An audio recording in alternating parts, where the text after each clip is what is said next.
शुरू अल्लाह का नाम लेकर जो बड़ा मेहरबान निहायत रहम वाला है। जो चीजें आसमानों में हैं और जो चीजें जमीन में हैं सब अल्लाह की तस्बीह करती हैं और वो गालिब है, हिकमत वाला है।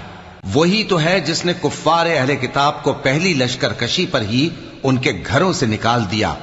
मुसलमानों, तुम्हारे ख्याल में भी न था कि वो निकल जाएंगे और वो लोग ये समझे हुए थे कि उनके कले उनको अल्लाह के अजाब से बचा लेंगे, मगर अल्लाह ने उनको वहां से आ लिया जहां से उनको गुमान भी न था और उसने उनके दिलों में दहशत डाल दी कि अपने घरों को खुद अपने हाथों और मोमिनों के हाथों से उजाड़ने लगे। तो ऐ बसीरत की आंखें रखने वालों, इबरत हासिल करो। और अगर अल्लाह ने इनके बारे में जलावतन करना न लिख रखा होता तो इनको दुनिया में भी अजाब दे देता और आखिरत में तो इनके लिए आग का अजाब तैयार है ही। ये इसलिए कि इन्होंने अल्लाह और उसके